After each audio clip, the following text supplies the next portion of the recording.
And without further ado, Kate Sheppard. I have to give a quick thank you to Kate because she actually was a big reason that this event was inspired. Talking to her over coffee once, I was feeling a little unmotivated with running, and she's an admirable runner who's done several marathons herself. Ran the Marine Corps Marathon here in DC, and also ran the Nashville Marathon. And after I spoke with her, things just all kind of came together, so I wanted to invite her, and she is so gracious to be here talking to us tonight as our first speaker, in a way to say thanks to her for unknowingly getting the concept of this group up and going. So Kate is a staff reporter at Mother Jones' Washington Bureau. She was previously the political reporter for Grist and a writing fellow at the American Prospect. She can be reached by email, reading straight from the bio, ksheppard@motherjones.com. Her work has also been featured in New York Times, Room for Debate blog, The Guardian's Comment Is Free, Foreign Policy, High Country News, the Center for Public Integrity, The Washington Independent. You can tell she has a lot of experience here. I could go on, there's many more. She was raised on a vegetable farm in southern New Jersey. She says, yes, they do exist. But she says she's adapted well to life in the nation's capital. She misses trees and having a congressional representative with voting power, but thinks DC is pretty great anyways, which I think all of us would agree. So, round of applause, Kate. Want to come up and share your story? So, I think we all, what does it mean to be like an Envirorunner?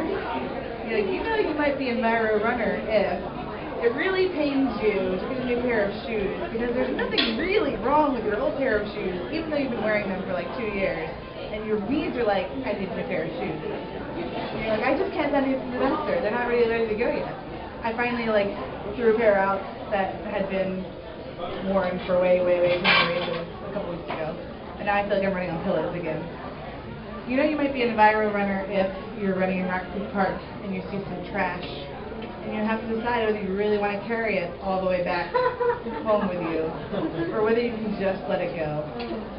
You might be an Envirorunner if, when you're running a race, it really pains you to just throw the plastic cup on the ground, and so you carry it over people to the trash can, just because it's just, somebody has to clean it up. It's just wrong. Anyway, so I became an environmental journalist, much like I became a runner, which is by accident. I went to college for journalism. I knew I wanted to be a reporter. When I graduated college, I was looking at places that I might want to work, and I realized I didn't want to work at a magazine that I didn't want to read. I didn't want to be bored by what I was writing. And I wanted to work someplace where people, my friends, might actually want to read as well. So I ended up going to work at Grist magazine it's based in Seattle. If you don't know Grist, it's an online environmental magazine. Their tagline is doom and gloom with a sense of humor. It's funny, but it's also environmental news, and it's got a personality, and it's something that I connected with, and I wanted to write things that that are important for people to know, but also that weren't going to depress the crap out of them. So I ended up going to Grist, and I really had no background in environment before going there. I mean, I've always cared about the environment. I wrote my college application essay was about black market toilet dealers along the Canadian border who were trying to smuggle in high flush toilets because people didn't want to use the new low flow toilets.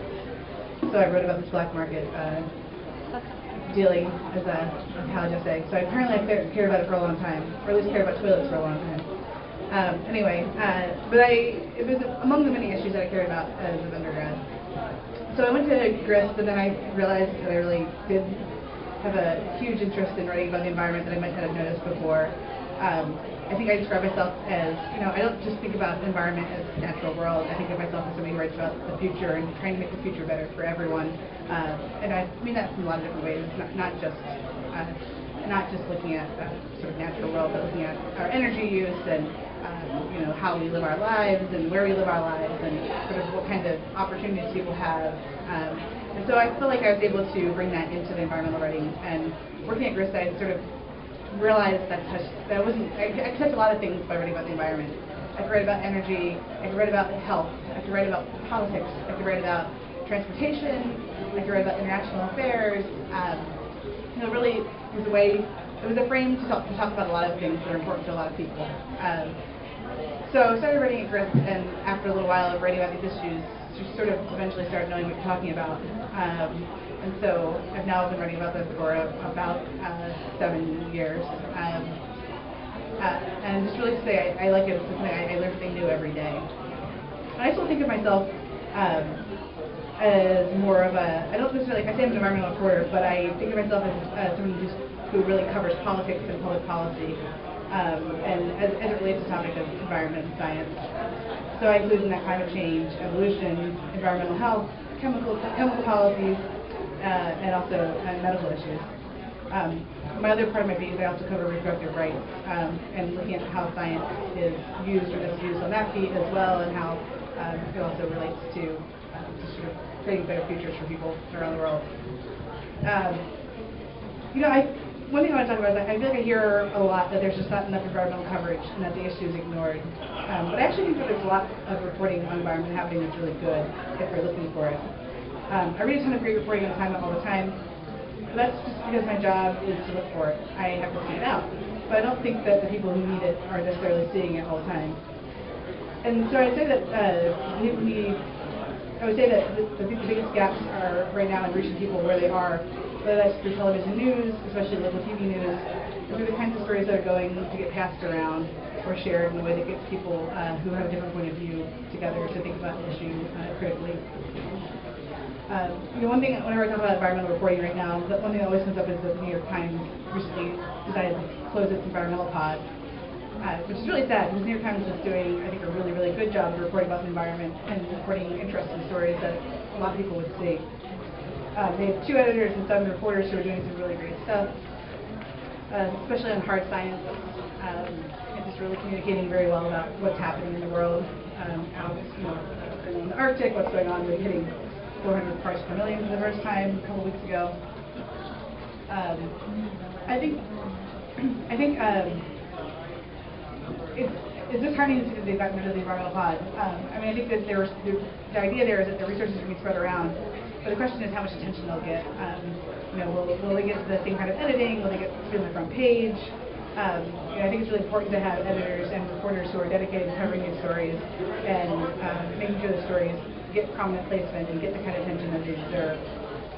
I also think that in some ways getting rid of the idea of separating environmental reporting as a separate, different thing from all other reporting might be a good thing for the issue. In general, I don't think that the environment should be treated as this niche issue that only some people care about. I think we want to acknowledge that it touches everything, that it should be covered in the health section, it should be covered in the business section, it should be covered in the international section, and we should treat it as the all-encompassing issue that it is. This is particularly true for climate change, because I think climate change in particular is not just an environmental issue, it's a huge social issue. It's about changing a lot of things. We have to change our energy infrastructure, we have to shift the way we think about moving people around and where people live, and make sure we think about how we get people the services they need in different ways, and just think about how it affects the human dynamics and international relationships as well. So I think it could be a good thing if we're talking about that across the paper and not just treating it as a special environmental page that only people who care about the environment go to look at. I also think that there's a lot of good things happening in environmental news right now. At Mother Jones, we have a project called the Climate Desk, where we only cover climate-related stories, and we have 2 video producers who are dedicated to working just on those stories and to thinking sort of about new and original angles to stories and figuring out how to get those stories in front of more eyes. In that partnership, we work with other publications like The Atlantic, Wired, and The Guardian, Slate, other publications who may not put environment as the #1 issue that they cover, but trying to get our stories through those outlets as well, and trying to get those outlets to cover them in their own kind of way. A Wired story about climate change is very different than a Mother Jones story about climate change, which is very different from a Slate story. And then I look at other places like Inside Climate. It's a really small upstart news outlet. It has like five staffers. They just won a Pulitzer for their reporting on the Delta disaster, which is the oil spill in Kalamazoo. And so it's really heartened to see that there's such good reporting going on in these little organizations like Climate Desk, like Inside Climate. and like the Guardian keeps adding more environmental reporters. So at the same time, we're seeing disappointing news about like the New York Times and CNN closing their environmental offices. We're seeing, I think, really heartening stories about these little upstarts who are showing that these stories are important and that people care about them and will read them. The issue is not necessarily in how much environmental coverage we're getting these days. It's about making sure that the stories are directly relevant to the daily lives of people. So in 2012, the New York Times published 857 stories about climate change. The Washington Post published 593 stories about climate change, and the LA Times published 496. That's really hard to believe. I mean, we hear people complaining that there's not enough coverage of these issues, and that's a lot of stories about one issue in a year. I think the question for me is not quantity, it's about quality. It's about making sure those stories are in-depth and they're human stories.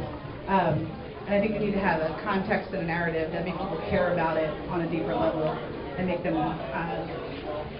want to share that story with other people and want to read more about that subject. I think that's what I've always tried to do in my reporting on climate and environment in particular, is to find that human angle and to find the people who tell the story well. I think you have to, honestly, I'm a reporter who lives in D.C., but I think you have to get outside of D.C. to do that. So a lot of the good stories I think are elsewhere. One of my story next month in the magazine is about a community in southern Virginia that's been dealing with sea level rise. But no one there will call it. They'll acknowledge that the sea level is rising, but no one there will acknowledge that climate change is real. So they're doing all these things. They're like getting all these grants from FEMA to raise their houses and put their houses up on higher foundations, like 9 feet up in the air. And you'll ask people, you're saying, why do you think this is happening? And they're like, I don't know. Like, I heard about climate change, but I think that's not real. At the same time that they're doing this pretty radical undertaking of getting their house raised. So I spent a lot of time down there trying to understand how people thought about climate change and why they thought they needed to raise their houses. And I thought it was just great to actually get out and talk to people outside of DC and to put a human face on climate impacts that are already happening in the U.S. Because so often when we talk about climate change, we pretend like it's this really far away thing, or it's this thing that's not going to happen anywhere near my house. Maybe it'll happen in Bangladesh, or it happens in Tuvalu. It's not something that happens in southern Virginia. At the same time, the state of Virginia officially does not recognize climate change as existing. The governor did away with the climate change task force because apparently doesn't think it's real. So this is happening at the same time as we have people who are raising their houses because of sea level rise. So I think it's important to tell those kinds of stories and to get out there in the field and to get real people to tell you about what's happening in their lives and what they're thinking about. I traveled to Vietnam, to an area that's a lot like Southeast Virginia, sorry. It's a low-lying delta. It's going to be flooded by sea level rise. And there people sort of acknowledge that climate change is happening, but no one has any money to deal with it. So they're kind of just like, yep, sea level's rising, what am I going to do? So it's just sort of this interesting juxtaposition where here in the U.S. we do have a lot of resources to deal with these issues, but we kind of ignore them, whereas other countries have no resources, but they have a willingness to actually deal with it. So I think for me it was important to tell these two stories, tell a story about a faraway place and tell a story about a place that was really close to home in order to get people to connect with both those places and to see how similar we are in our challenges and to see that those challenges are not something that's far off. That's happening right now. In general, I find that how do you make an environment story, a public interest story? You have to have good characters. People who are funny or interesting or different or colorful are always going to be a good person to tell a story. You can tell the consequences of not acting or the consequences of something bad happening. You need some drama, or you need some evildoers. In environmental stories, it's usually pretty easy to find some evildoers to tell who's behind whatever bad is happening. As I said, it needs relationship to things that people can visualize. So if I say sea level will rise, or if I say like climate change, it's kind of hard to visualize. Like you can sort of picture some water maybe rising, but you can picture somebody like putting a house up on stilts, right? Or you can picture like what happens when a hurricane, when there's a hurricane and with higher sea levels you have more storm surge pushing into your house. Like you can picture that. I think it's important to make sure what you're talking about is not something that's like abstract, but it's something that's concrete.